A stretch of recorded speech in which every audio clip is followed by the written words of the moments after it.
Hi hello नमस्कार सत श्री अकाल खमा घड़ी आप सभी के लिए लेकर आ गई हूँ एक बार फिर से एक और नई ऑडियो बुक समरी जिसे कि गीगल ग्रेट आइडियाज ग्रेट लाइफ के द्वारा बनाया गया है। और यहाँ पर आप समरीज को पढ़ सकते हैं, सुन सकते हैं और सबके साथ शेयर भी कर सकते हैं। मैं हूँ एक गिगलर और बिल्कुल मेरा नाम है रूबी पारेख आपके साथ।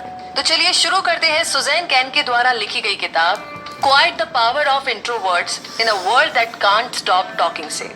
अपनी इस बेस्ट सेलर बुक में सुजैन कैन इस बात को बहुत अच्छे से एक्सप्लेन करती है कि इंट्रोवर्ट्स इस दुनिया को किस नजर से देखते हैं। उन्होंने इस किताब के थ्रू इंट्रोवर्ट्स के सबसे इम्पोर्टेंट ट्रेट को डिस्क्राइब किया है।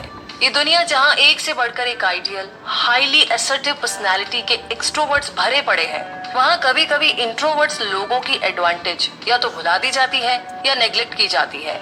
और यहीं पर सुजैन का सबसे इम्पोर्टेंट गोल आता है, आपको इंट्रोवर्ट्स होने के फायदे गिनाना। जी हाँ, आमतौर पर हमारी सोसाइटी में इंट्रोवर्ट्स होना उतना अच्छा नहीं माना जाता।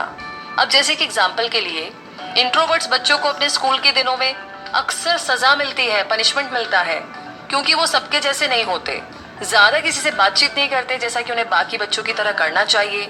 तो किसी भी सक्सेसफुल पर्सनैलिटी का वेस्टर्न आइडियल है हाईली एनर्जेटिक होना, कॉन्फिडेंट और कम्युनिकेटिव होना, जो कि इंट्रोवर्ट्स लोगों के कैरेक्टरिस्टिक जैसे कि क्वाइटनेस, शाइनेस और आउटवर्ड एक्शन की कमी के एकदम अपोजिट है। और उनकी पर्सनैलिटी की इन खास बातों को नेगेटिव समझा जाता है।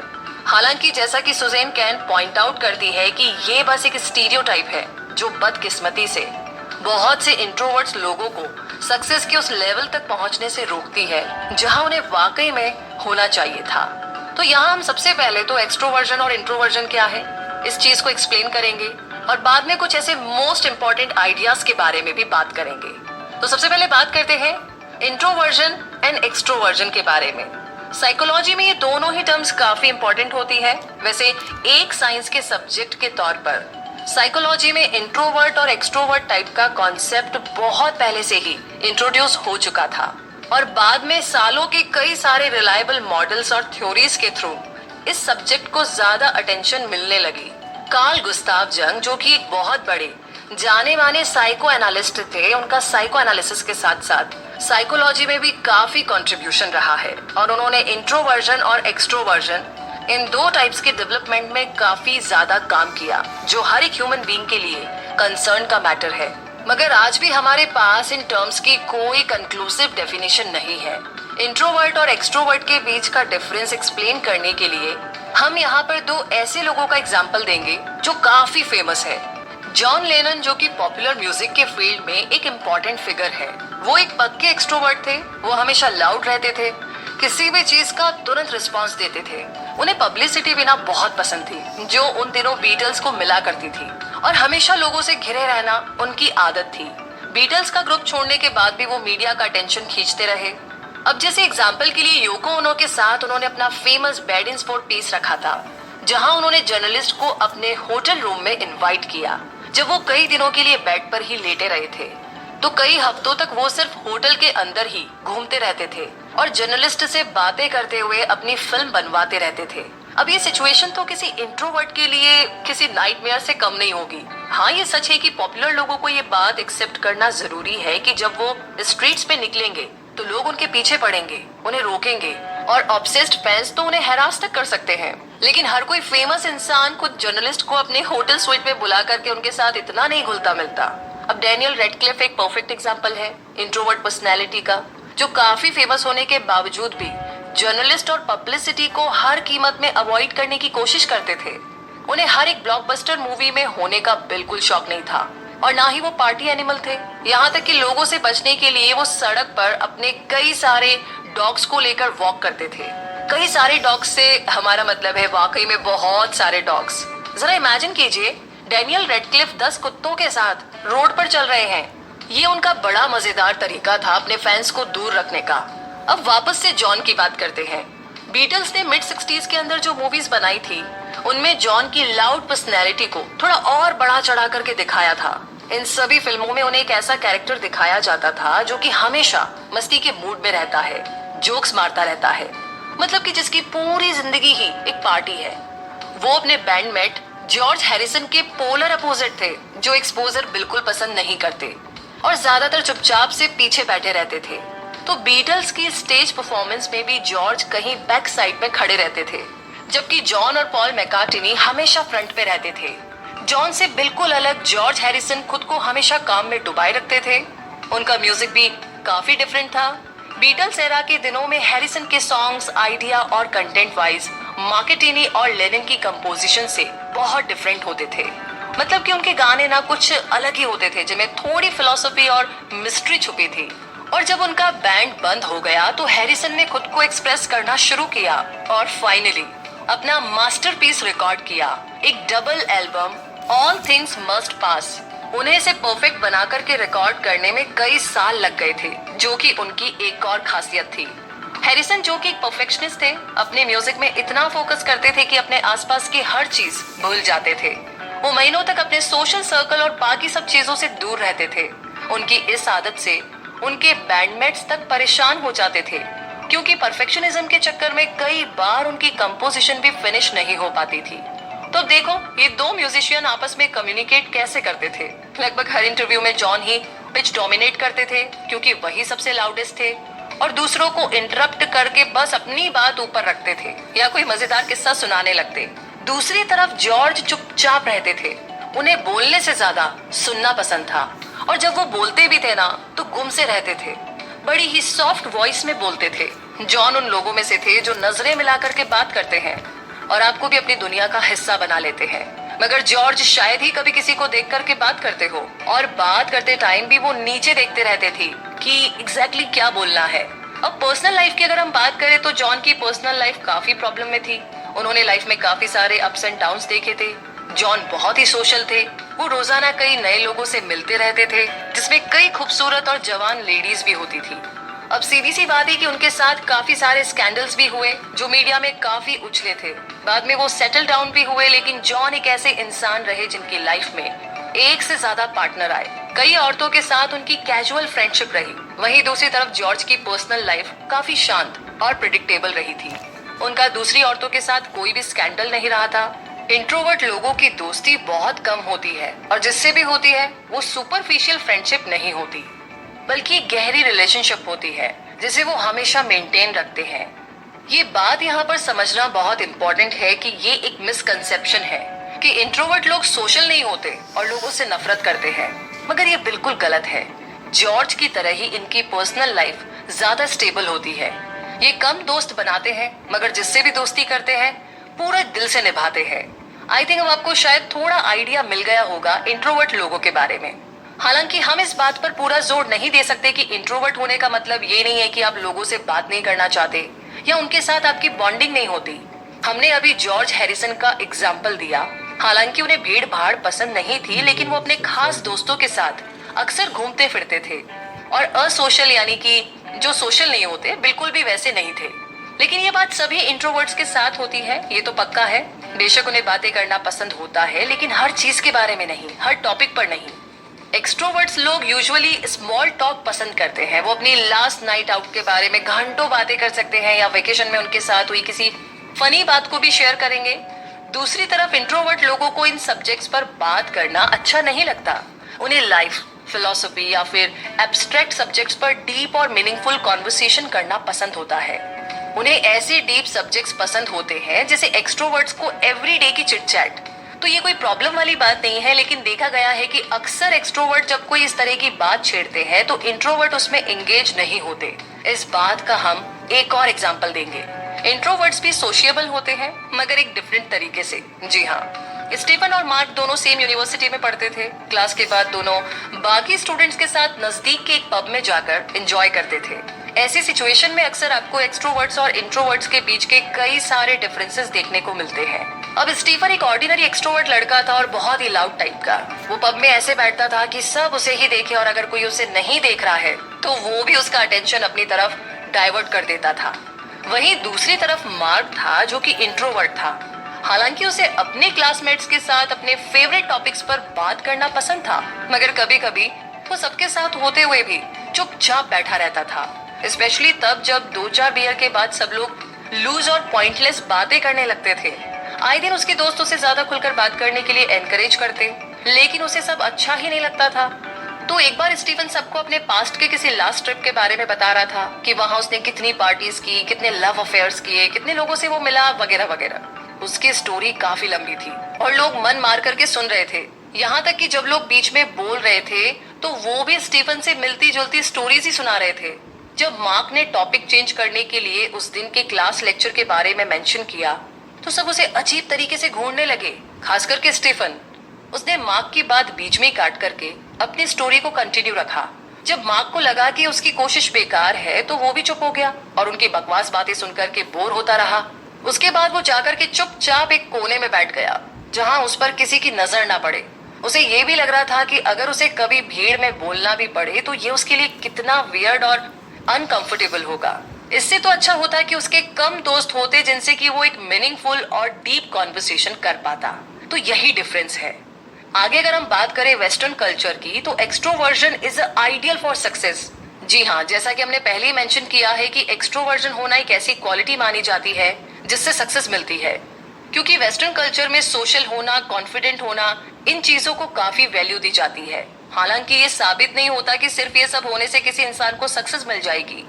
ये एक बहुत ही इंपॉर्टेंट आइडिया है जिसे सुजैन केन ने अपनी किताब में बताया है। Competence is not the same as confidence. जी हाँ, बहुत सी वेस्टर्न कंट्रीज में अगर आप ज्यादा कॉन्फिडेंट हैं लेकिन आप में काबिलियत कम है तो पॉसिबल है कि आप ज्यादा सक्सेसफुल बन सकते हैं। लेकिन दूसरे कल्चर्स का थोड़ा बहुत एग्जामिनेशन करके हम इस अनजस्टिफाइड वेस्टर्न स्टीरियोटाइप को तोड़ सकते हैं। चलिए जापान का एग्जांपल लेते हैं। वेस्टर्न कल्चर के कंपैरिजन में जापान एकदम पोलर अपोजिट माना जा सकता है, स्पेशली सोशल रिलेशनशिप और सक्सेस के मामले में।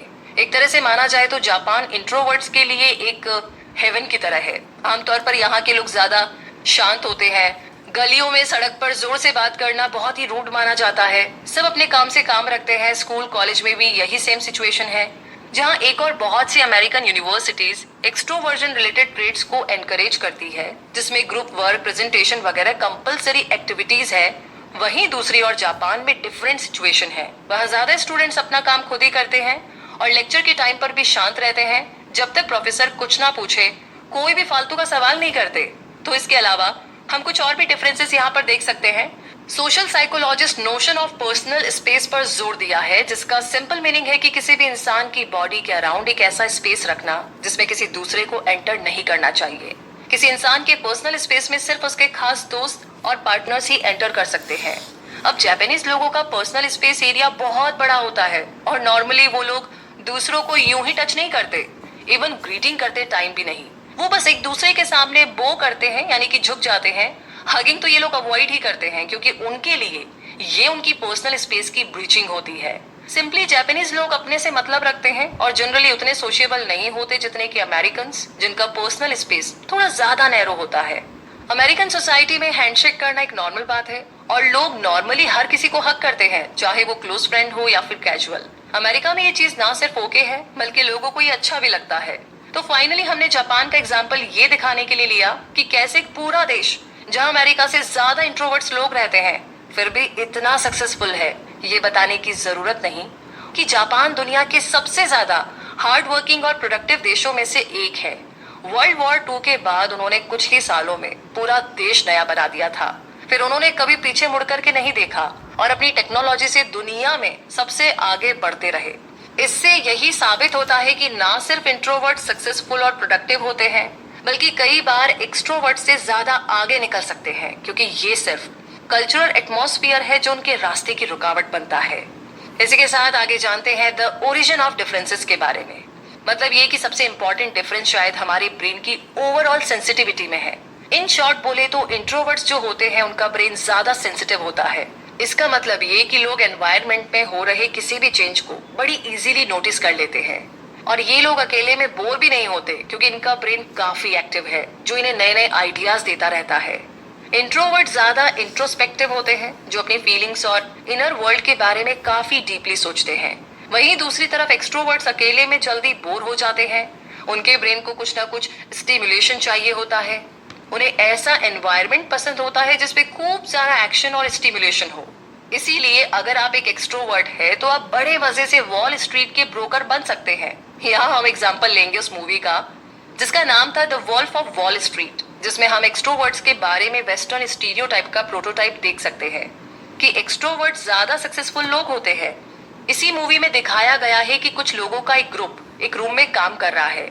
सब शाउट करके एक दूसरे से बात करते रहते हैं, साथ ही वो स्क्रीन में कुछ नंबर्स भी चेक कर रहे होते हैं। अपने कस्टमर्स को कॉल करके अपनी कंपनी के शेयर लेने के लिए भी कन्विंस कर रहे होते हैं। इस मूवी में ब्रोकर्स को काफी रिवॉर्ड सीकिंग और गोल ओरिएंटेड टाइप का दिखाया गया है। उन्हें मेनली बस पैसा चाहिए किसी भी कीमत पर, इसके सिवा उन्हें कोई और बात दिमाग में नहीं आती। वहीं इंट्रोवर्ट शायद हार्डली ऐसी जगह पर काम कर पाएंगे जहां इतना शोर शराबा हो, इतने सारे लोग हो और अनबियरेबल अमाउंट ऑफ इंफॉर्मेशन जो कि लगातार उनके माइंड को हिट करे, उन्हें टोटली कंफ्यूज कर देगी, क्योंकि इनमें सेंसिटिविटी ज्यादा होती है। इसीलिए इंट्रोवर्ट लोग एक टाइम में एक ही चीज पर फोकस करना पसंद करते हैं और बेशक वो एक्सट्रोवर्ट्स के मुकाबले उस चीज को ज्यादा अच्छे से एक्सप्लेन करेंगे। इसीलिए तो ये लोग ज्यादा प्रोडक्टिव भी होते हैं और इन्हें शांत एनवायरनमेंट ज्यादा अच्छा लगता है। अब आगे हम इस कैरेक्टरिस्टिक को एक और मूवी बार्टन फिंक के एग्जाम्पल से समझाते हैं।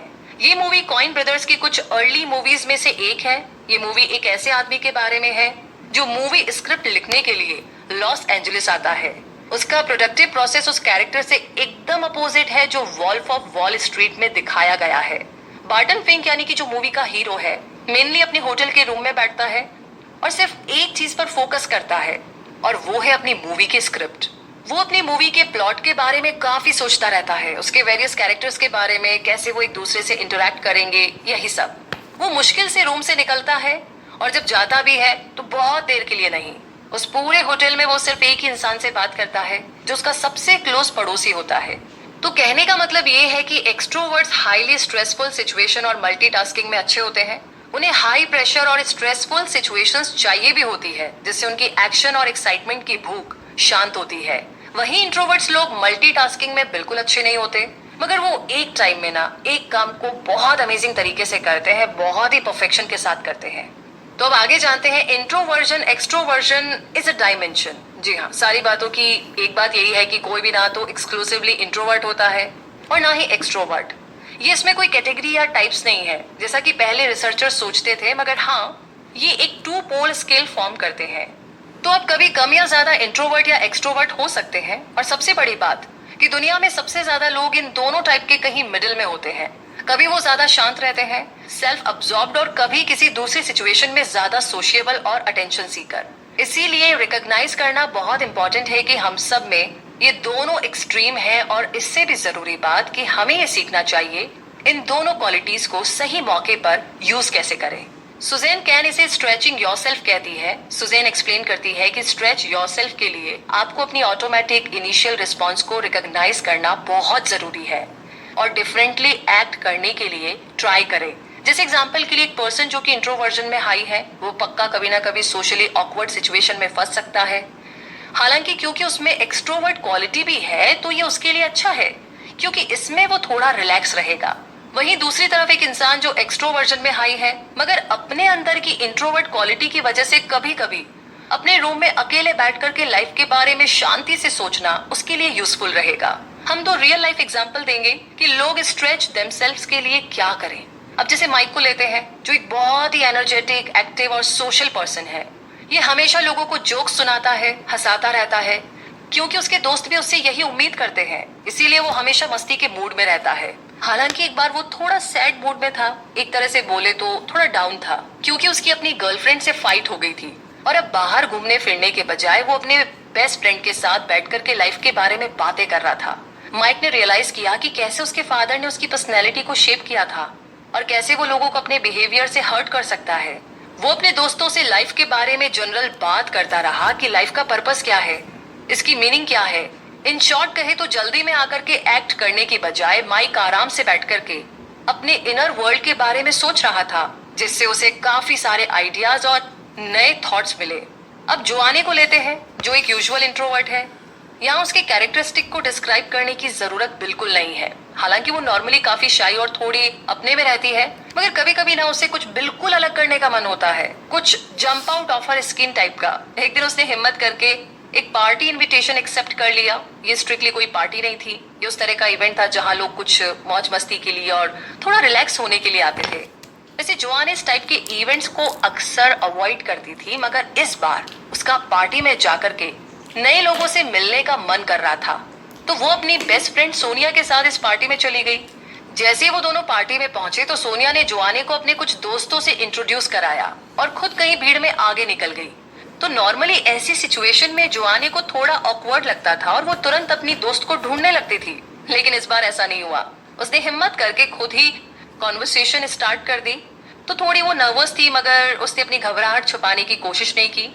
तो वो बोली कि आज बढ़िया मौसम है, राइट? और जिस लड़की को उसने ये कहा उसकी तो हंसी छूट गई। मतलब कि वो जोआने की हालत समझ गई थी और जोआने भी शर्माई नहीं, बल्कि थोड़ा रिलैक्स हो गई थी। और फिर थोड़ी देर के बाद अपनी नई दोस्त के साथ उसकी चिट चैट फाइनली शुरू हो गई। तो कंक्लूजन ये है कि ये किताब अपने गोल में काफी सक्सीड रही है, इंट्रोवर्ट्स लोगों के बारे में आज के मिथ को बस्ट करने में। अगर आपको ये समरी पसंद आई हो तो पूरी किताब जरूर पढ़कर देखिएगा। ये काफी सिंपल और इंटरेस्टिंग लैंग्वेज में लिखी गई है। अब हम आपको इस किताब से लिए गए कुछ मोस्ट इंपॉर्टेंट टिप्स की एक शॉर्ट लिस्ट दे रहे हैं। इंट्रोवर्ट्स एंटी सोशल नहीं होते, उन्हें भी लोगों के साथ घूमना फिरना पसंद होता है, मगर एक्सट्रोवर्ट से थोड़ा डिफरेंट वे में। वेस्टर्न कल्चर एक्सट्रोवर्जन को फेवर करता है। ऐसे कल्चर में जहां सक्सेसफुल होने के लिए एक्सेप्ट किया जाता है कि आपको हाईली एनर्जेटिक और सोशिएबल होना चाहिए, वहां इंट्रोवर्ट्स होना काफी चैलेंजिंग होता है। हालांकि हमने कुछ ऐसे भी कल्चर का एग्जांपल देखा है, जैसे जापान, जहां इंट्रोवर्ट्स लोग एक्सट्रोवर्ट्स के बराबर नहीं है, बल्कि उनसे कहीं ज्यादा सक्सेसफुल है। बायोलॉजिकल ओरिजिन ऑफ डिफरेंसेस की बात करें तो ये पर्सनैलिटी ट्रेट्स ऐसे हैं जिनका ब्रेन में एक फर्म बेसिस होता है। हालांकि इनको परमानेंट चेंज करना इजी नहीं है, हाँ, मगर टेम्पररी आप इसे कर सकते हैं। और अगली बात यह है कि हम ना तो पूरी तरह इंट्रोवर्ट है और ना ही एक्सट्रोवर्ट है। ये सिचुएशन पर डिपेंड करता है कि आप कब कैसे बिहेव करेंगे। हाँ, ये सच है कि अगर आपकी पर्सनैलिटी स्टेबल टाइप की है तो इसका मतलब ये नहीं है कि आप कभी कुछ अनएक्सपेक्टेड नहीं करेंगे। और ऐसा करने के लिए आपको ये सीखना होगा कि इसे कैसे किया जाए। और इसी के साथ आखिरी और इम्पोर्टेंट बात, स्ट्रेच योरसेल्फ। इसका मतलब है कि आपको ऐसी सिचुएशन रिकॉग्नाइज करनी होगी जब आपकी इनर सेल्फ आपको अपने नॉर्मल आउट सेल्फ से दूर ले जाती है। तो इन्हीं सारी बातों के साथ ये समरी यहीं पर समाप्त होती है। आगे आपसे जल्दी मुलाकात होगी, लेकिन इस समरी के बारे में आपकी क्या राय है? कौन सी वो बात है जो आपको बहुत अच्छी लगी? प्लीज हमें कमेंट बॉक्स में लिख करके जरूर बताइएगा।